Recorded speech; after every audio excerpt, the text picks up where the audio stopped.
Good evening. I'm Rafael Martinez, and this will end in darkness.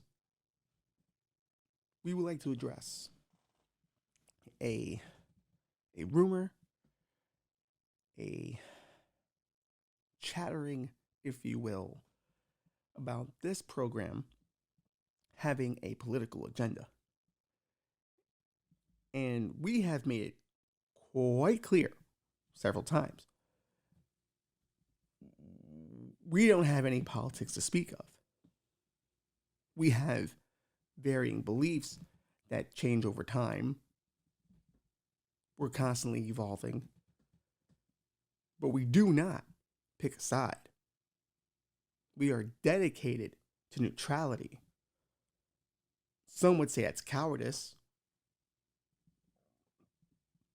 I look at it as being pragmatic. So in no way have we picked a side in the mayoral debates of the Northern Bones. We, as honorary scouts, believe it is our duty to always present both sides of the political coin, and because we are honorary scouts, we are not born scout, but we are honorary, that we stay out of the political affairs as best as we can. So it is true I said some disparaging things about one of the candidates, but I also ended that statement disparaging both of them. I'm just trying to be really political about this body. One of us has to have a future here.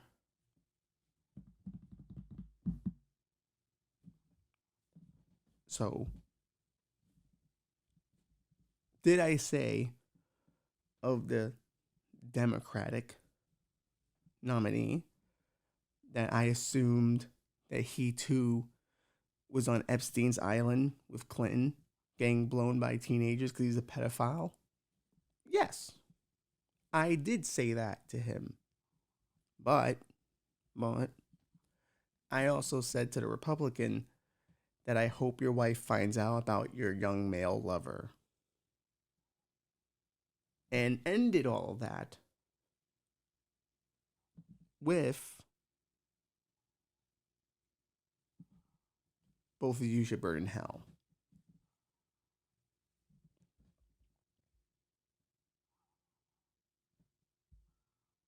In essence, I called them both pedophiles. So there was an equalness to the attacks, and the rumors are saying that I only attacked the Republican because I didn't want to seem like I was biased. I attacked the Democrat first, and that's unfair. I have always been known to be someone who shoots from the hip. So it really just comes down to, if I see it, I'm going to do it. And I saw an opening and I took it. In my defense, when I said these things into the microphone at the town hall debate, it got a resounding applause. So, I'm not wrong, I think.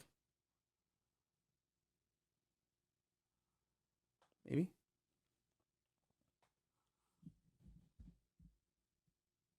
I would also like to address another thing. I am highly aware it is wrong or not correct to wear black clothing when you have a black curtain. I am aware of this. I have been aware of this, but I've committed to a look. I can't change things up now. I could buy brighter clothing, but none of the cool pro wrestling shirts are in brighter colors. And that's kind of an issue. It looks like we're all wearing punk rock clothing when it's just really cool pro wrestling t-shirts, like the one I have on now, New Japan Pro Wrestling. And my Bullet Club hoodie.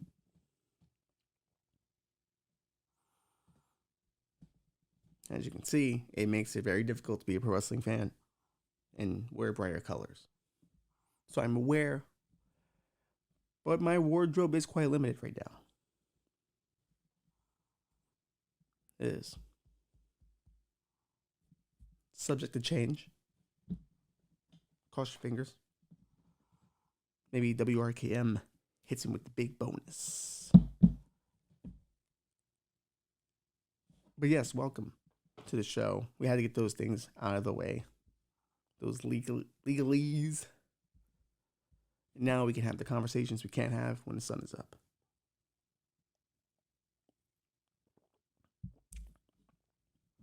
Oh, you thought I was going to play the intro there. No.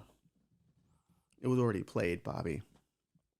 If you paid attention, you'd know that. But you're not paying attention, are you? What you focusing on, buddy? Ah, that's right. He is looking through his college acceptance letters. How's that going for you? Don't even answer that. I don't need your voice in my head. Get out my head. I don't care how much your college experience about me.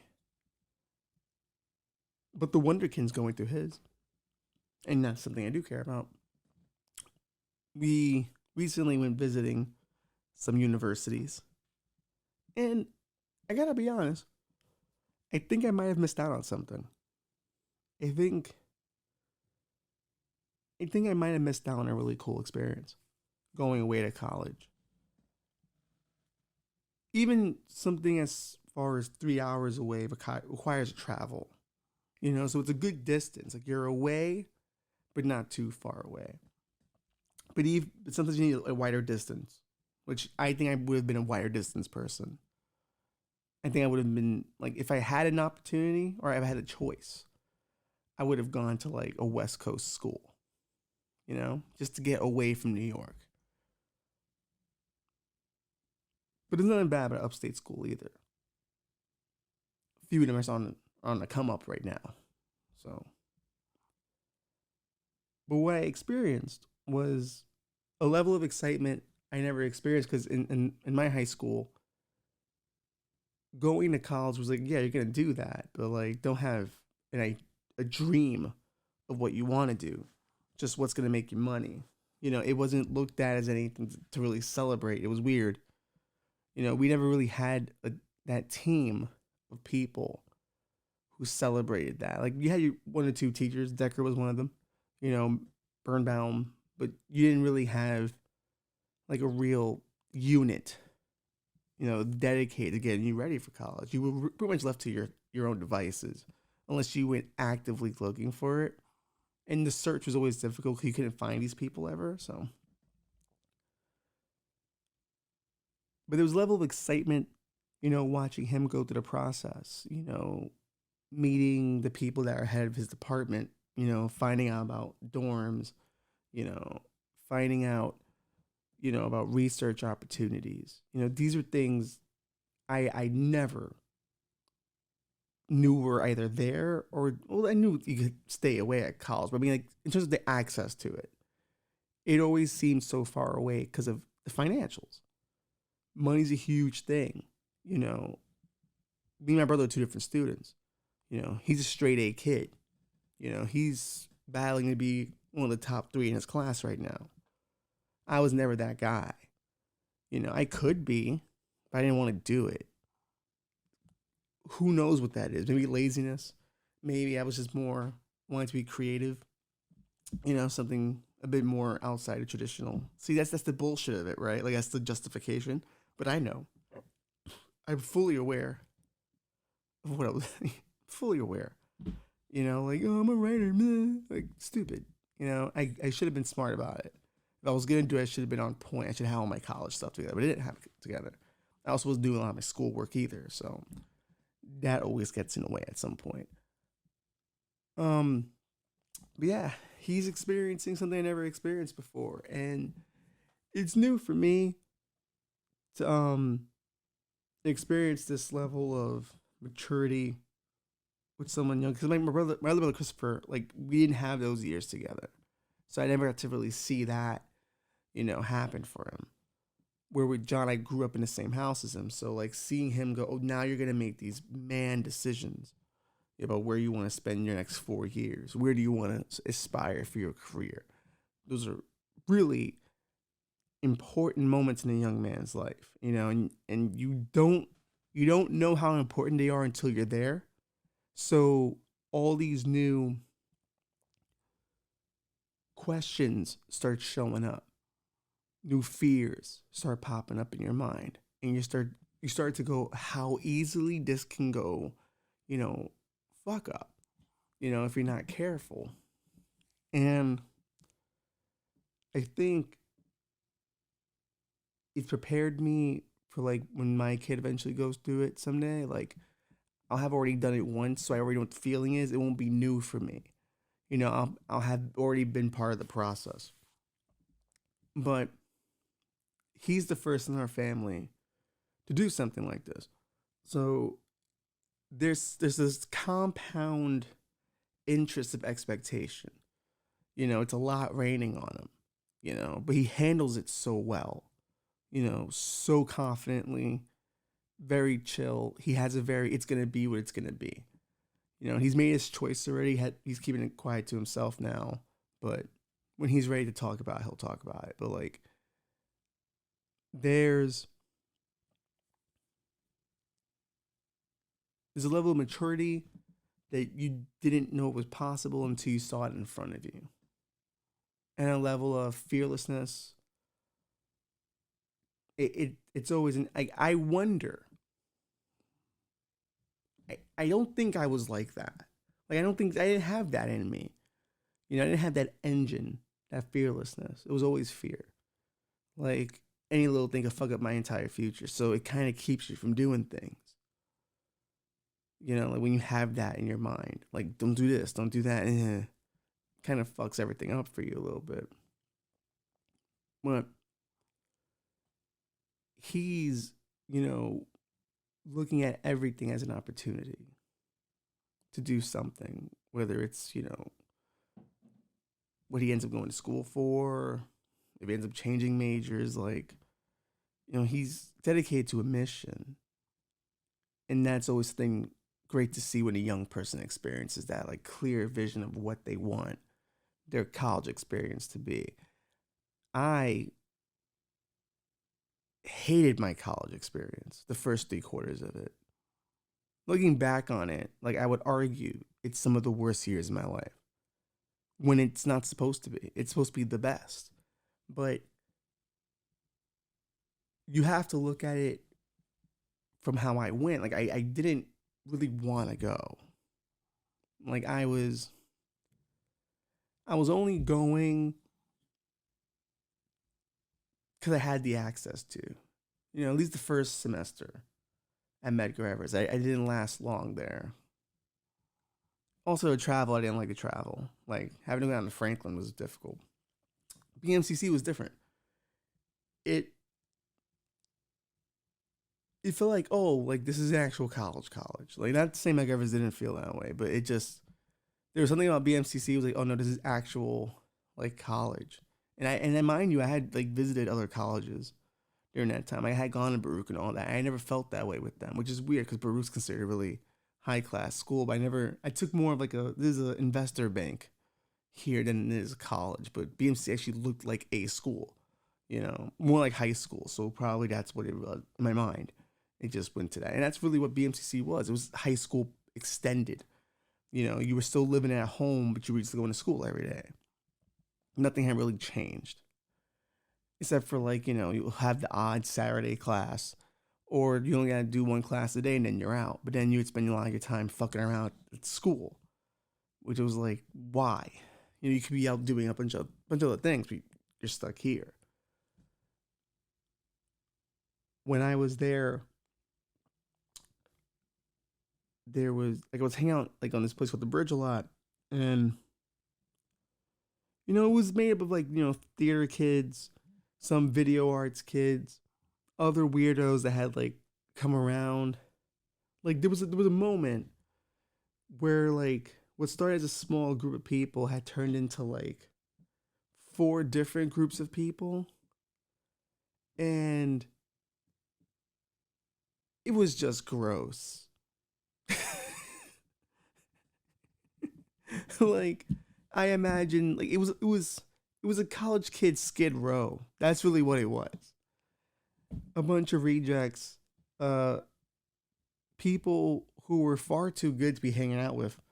You know, scummy people like I was were hanging out there just so it could be fun. They could do something dangerous before they go to school, before they go to class or some bullshit. Just so they can feel like they're cool. Like they're hanging out with some outlaws, which we weren't that big of a group. Like we weren't known. It was just there were like people who just gravitated towards it because there was a level of chaos to it that was fun. And this person dates this person and dates this other person, and then this group of weirdos ends up morphing into this other group of weirdos and becomes a super class of weirdos. And when I mean weirdos, I mean like they were chicks with beards, dude. Like we had a bearded lady. It was rough, and no one had the heart to ask the question. I couldn't ask the question. Felt bad, but it was just like a huge group of weirdos had just arrived. And but in the center of it was this theater club that was so up its own ass. Like, but that was the entire theater department, to be honest with you. A lot of those kids. Not all of them. There are some cool ones there. But for the most part, it was a lot of up their own ass kids. Same thing the video arts department that I was part of. Those kids thought they were all gonna be Spielberg. You'd be hard pressed to find any of them now doing anything relevant. But that was just kind of what it is. It was this like a kind of mini fame high school situation. Just all these dreams, And were there talented people there? Yeah, there was a few cool actors there. There was some solid writers there. There's a few people I thought who could have been stars if they really wanted to, but they were just waiting on approval. They were just waiting on the department to go, hey, we're going to go with you. You're going to be the big person. And they never went with that person, even though how talented that person was and how much they would bust their ass to prove they were as good of an actor as everyone else. It was still the same 2-3 actors getting all the big spots in all the big shows. So if you were kind of a reject of the big shows, you ended up at theater club. And it's not what people think this is gonna be. Like it's not one of those, oh, we were fucking renegades to the school. Like that's what some people think it was. Like some people have that nostalgia for it. Like we were fucking renegades, we were fucking edgy. And it's like, like I don't see it that way. We were more edge lords than being edgy. You know. Oh, we took movie scenes and made them theater productions. Like, all right, cool. Like there was only one time where we did that where it actually was interesting, and I'll get to that. But for a long time, I was part of this weird group. Some would say that's where my Rat King name comes from. Because for a moment, it did feel like I was Lord of the Bridge, the King Troll, but I don't think that's necessarily what it was. I think I was more Littlefinger and just in the corner getting all the information. I was a straight A student before I got involved in all that.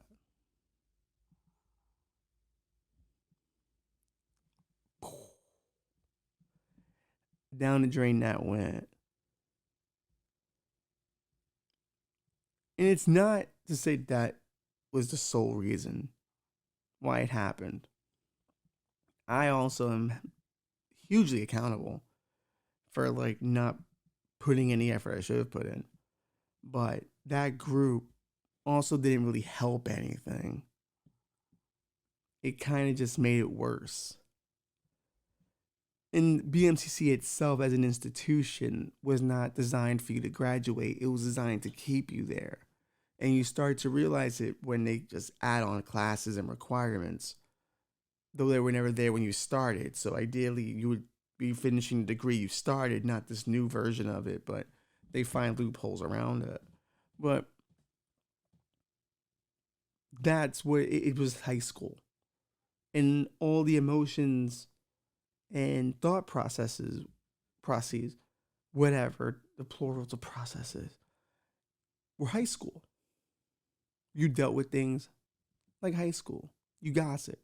You talk shit about one another, but you were still best friends somehow. You never really approached anyone when you had a problem. You just talk shit about them behind their back instead. It was, everything was high school then. Still.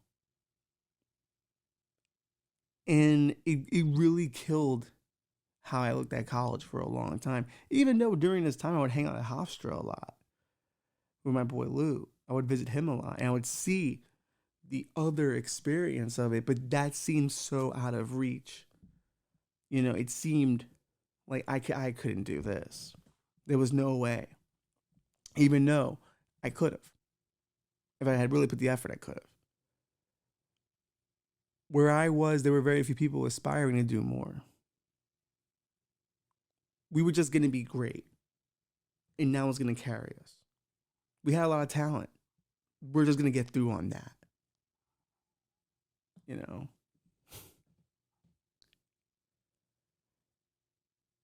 That's when I kind of petered out in doing stand-up. I used to do it a lot in my early 20s. At time, I was part of a comedy group. We were called the REC based on the initials of our name. And we had done like 3 off-Broadway plays. Like, not plays, but shows. Paid. Were they filled with necessarily unbiased audience members? Not always. The majority of the time, it was our friends. And there was no mechanism to expand out of that. There just wasn't. And even in that group, there was a betrayal. And that group didn't last. Now, keep in mind, all this, I'm falling out of love with the college idea. And I go, oh no, I've heard of improv groups coming out of colleges. Maybe this is a thing. Maybe this is how my experience goes. Dedicate a lot of time in that group. A lot of hours of writing, practicing, all that.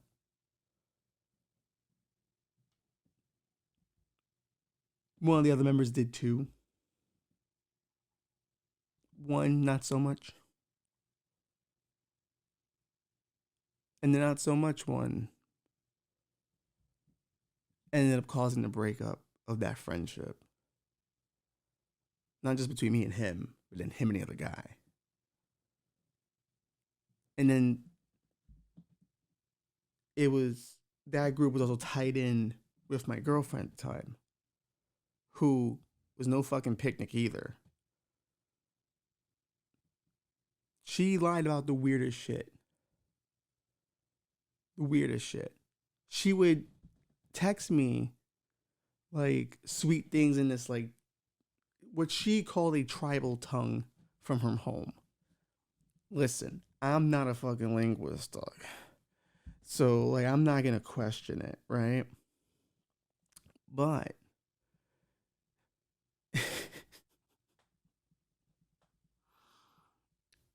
I'm remembering the actual tweet, the text. And it'd be like these long, beautiful, like, linguistically it looked great. And I would ask her, hey, what tribe is this? Because I wanted to learn it. So, that could be our thing. It's a couple. Never get the name from me. So I said, fuck it. There's Google. Why not take some of the phrases, Google them?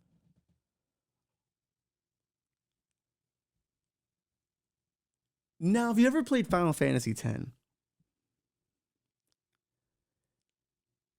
there's a language you can learn There's a language you can learn. You have to collect certain things to make the dictionary, but then all the alphabet becomes translated in English for you, but you can still learn language, like how to say words and all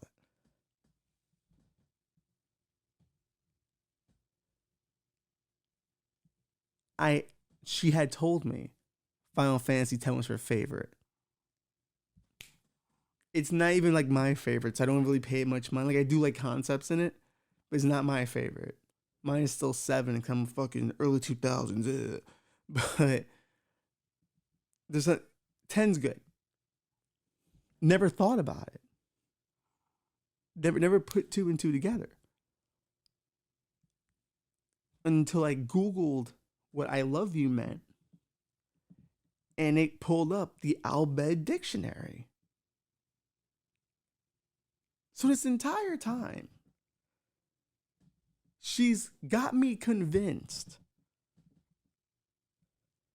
that this is some Elden, African, Jamaican, some fucking shit thing that she's telling me.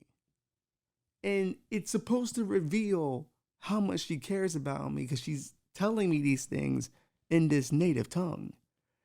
But this native tongue is not even real.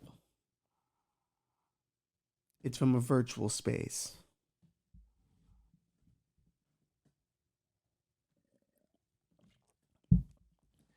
She would also plagiarize weird things. I'm a writer, of course. I've mentioned that several times in this podcast. She would pitch things to me. Stories, I hate it. I hate when they do that. Just go write it. You don't need my approval. Go write it, and I'll read it when you're done.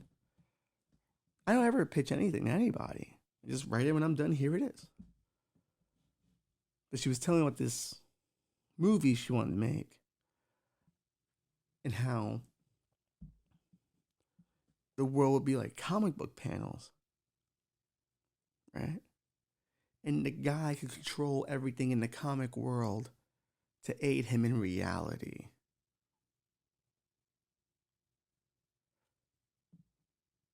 This sounded familiar to me, but I couldn't place it. It was somewhere lost in my past, and I'm like, this is ringing out to me. Like, it was like John Edwards. Comic book bullshit? Yeah, that rings a bell to me.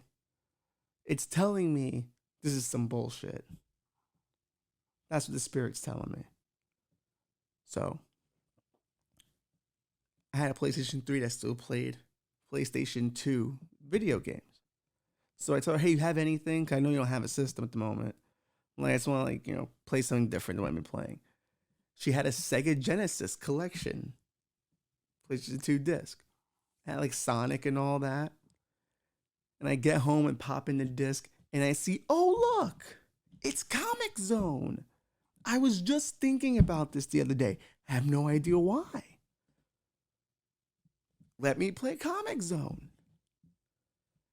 Within like the first few seconds of the very first level, I realized she had pitched me Comic Book Zone. Or Comic Zone, whatever it's called. But Sega Genesis, you know it. How's that for a college girlfriend, dude? She started taking my mannerisms, my jokes. It was weird. I don't believe just because you're with someone, you can take their joke. I think you still gotta ask permission for that. Like, I don't take any of my girlfriend's jokes. That's her material. If she wants to lease that out to me, that's more than fine. But I make sure everyone knows that's her joke. I ain't trying to get beat up. That's her joke. But some people don't feel that way. They steal your essence. But yeah. So, failed improv group, oddly plagiarizing fake language girlfriend. I had professors who were all failed filmmakers but in an experimental sense. So they were, it was so weird for a bunch of people who just all made experimental movies to all be in one place. And they just hated everything. You couldn't get them to like anything. They hated everything. So if I come in shooting a film on a, you remember those old HD cameras, the hard drive cameras, the flip cameras? I shot a whole documentary on that called Ringside Dreams about a friend of mine who's a pro wrestler. I handed that in. I got a failed grade because I shot it on the flip and on a mini DV camera. Even though I had owned a mini DV camera and had just upgraded the mini DV camera to the flip camera. Going, hey, shot HD. Hey, I still had the log footage. I just do all that. Still got a failing grade. So I'm dealing with that. I'm dealing with old dinosaurs who don't want to let go. And I'm losing any desire to stick around. Because all the worst things that happened to me are at college.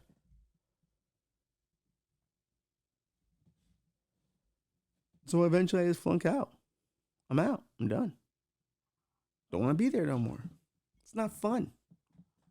It was supposed to be like a different world. That's what my college experience was to be like. That's what I wanted it to be like. Or Saved by the Bell, the college years. I kept watching.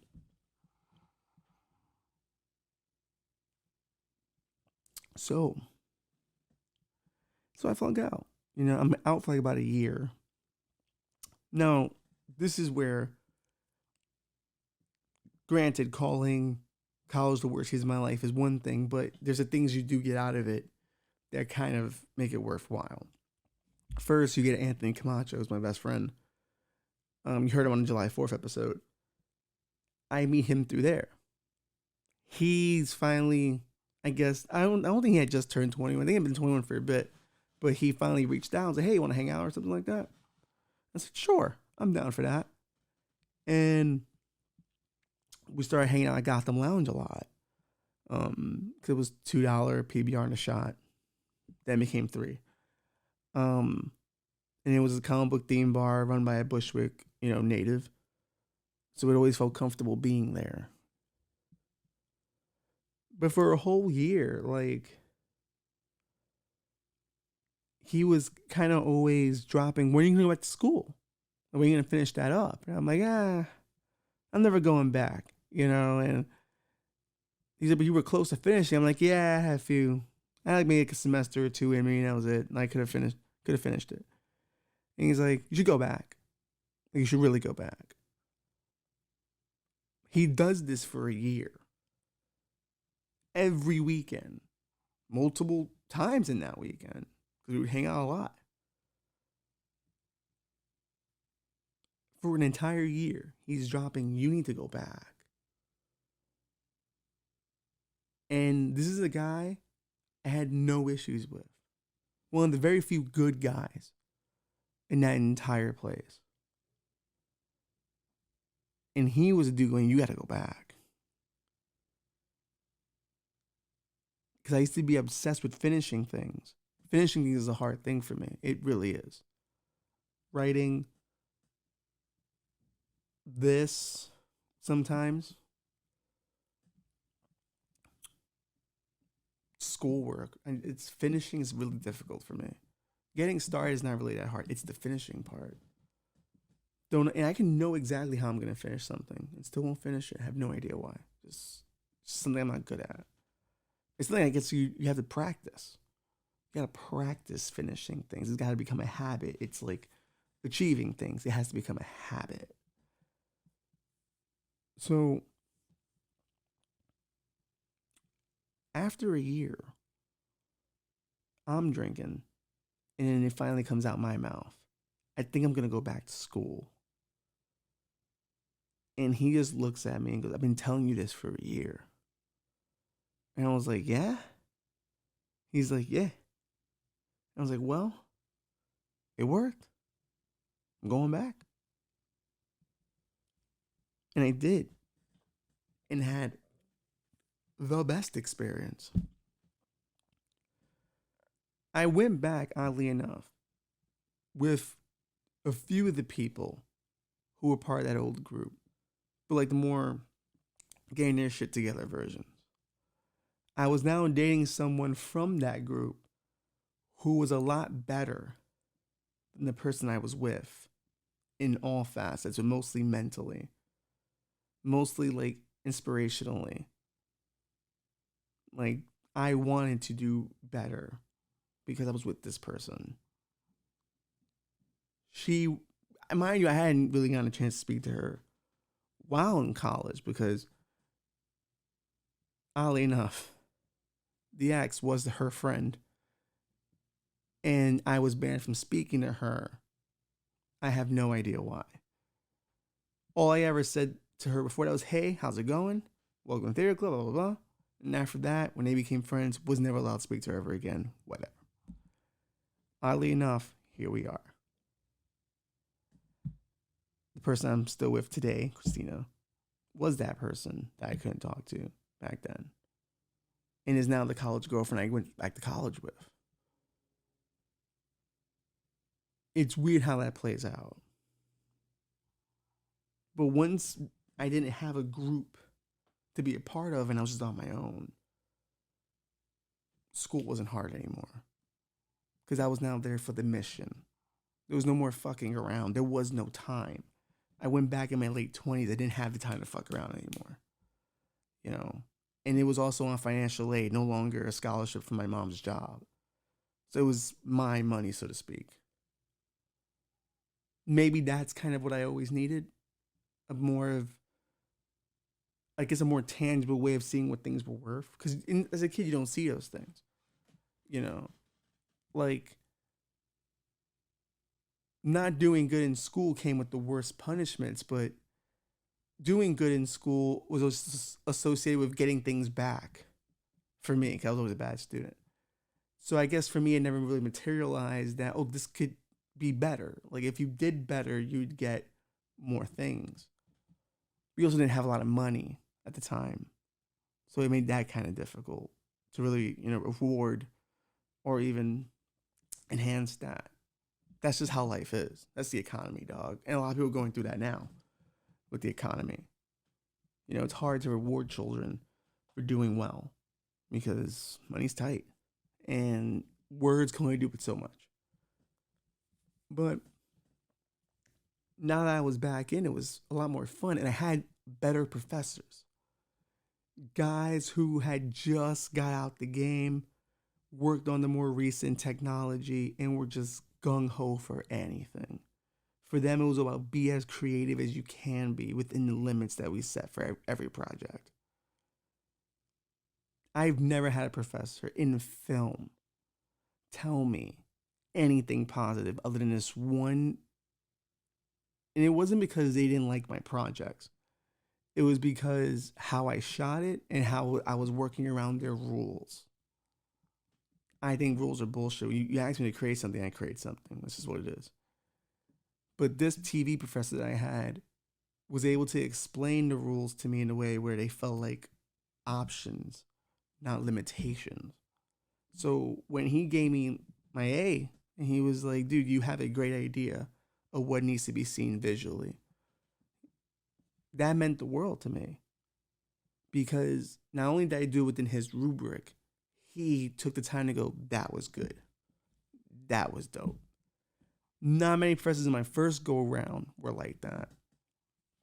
I'm not saying to be, pat on the back all the time, but something positive from time to time does help.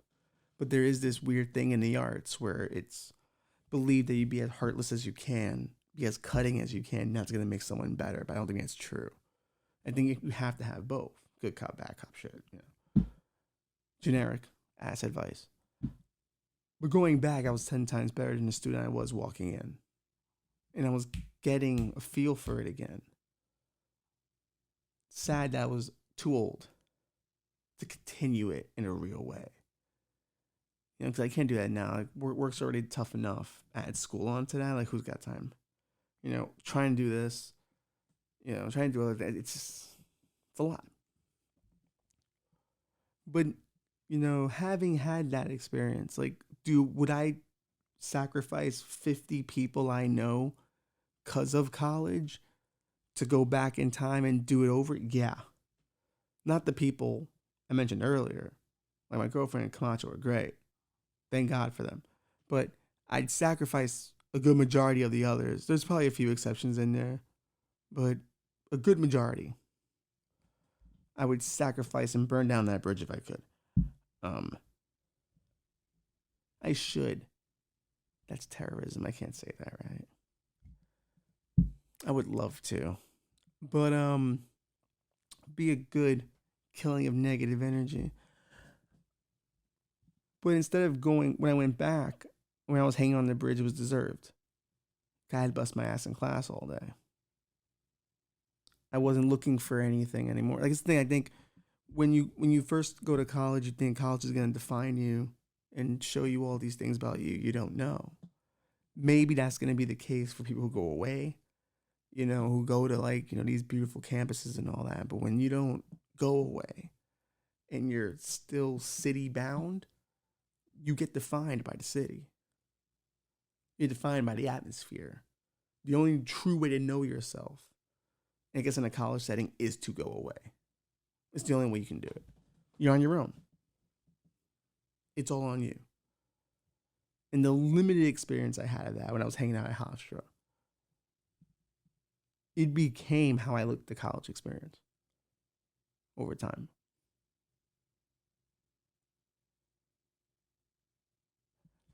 Yeah. But I did miss out on an experience. I did. I know that. I do know I missed out on that. But you can't really cry about it, can you? Time moves on. I did get my degree eventually. And I'm proud of it. And here's the thing. When I got it, things got a lot easier. I got a job within my industry, oddly enough, because of Anthony Camacho. The guy who got me in school got me the job that I'm currently working in now. Talk about hell of a best friend, dude. That's a dude I owe a lot to. And I think, I don't know if that friendship could have been as strong as it is now than like it was then. It can't, because we were just in two separate parts of the group. So we never really had a chance to get to know each other. I think if we had known each other earlier, or really got to know each other earlier, I probably would have followed him to like Brooklyn College and all that, like to continue on in a real way because he got his shit together good and proper, you know. Like I think had we connected earlier, my girlfriend had already graduated college, so for her, like any nervousness I have could be alleviated because she's already done it, so she can be like, no, this is what you gotta do, be aware of this, be on top of this, she was really helpful in that, so I left college with the best people years later after flunking out a second time. But then you get it right eventually. But that bus ride going up to that school, I really thought about it. I was like, man, this could have been me. And I'm living it through my brother, and I'm really happy I am. Because I'm going to get to experience some cool shit because of him. And, like, yeah, we have, like, a 15-year age gap, legitimately. But I'm still cool. I can still go to the games. I can tailgate. Right? I'm still a cool guy. Look at these cool moves. These cool dancing moves, man. They're not ready for me. Cool old guy. Who doesn't want to be that?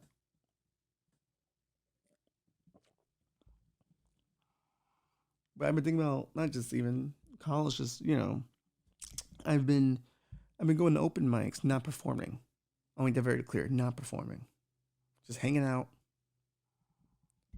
getting a sense of things, rooms, ideas. Not ideas from people, I mean ideas about if I were to do this again at 34, what would that look like? Embarrassing for sure. Definitely going to be embarrassing for a while until I get good. If I ever get good. Odds are against me. But I have considered it. Seriously. I used to do it, and I think I did okay then. Yeah, I'm pretty sure I did okay. But I can never really trust certain shows. As I mentioned earlier, some of them were filled with friends. But there were a lot of rooms that weren't. So we'll call it 50-50. Who knows? Maybe I get into that again. That's not an early midlife crisis at all. I should have known once I started doing this shit. This is where it'd lead. Considering it. Going back to school with this time for comedy. I'm not doing one of those classes. I am not doing one of those classes. I will learn the hard way. Even though those classes probably would help. I'm going to do it the hard way because I'm stubborn that way. And that's how I am.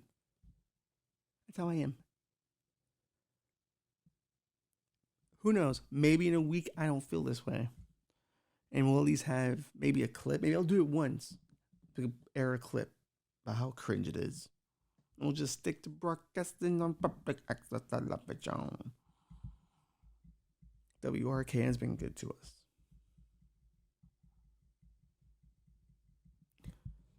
With that being said, Bobby, thanks for showing up to work and good luck with your college acceptances.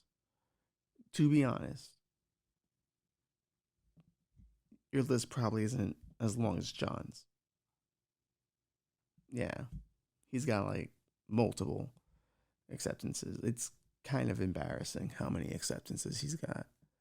It's a lot of paper, and you only have 4. So, loser. I have no acceptances anywhere, so don't feel bad. I don't know if I'm accepted anywhere. Maybe that's what we'll find out at the end. Or maybe we both know how this is going to end. Why am I doing gun fingers at the camera? Because let's be honest, this show's been a bit depressing, but this will make up for it. It won't.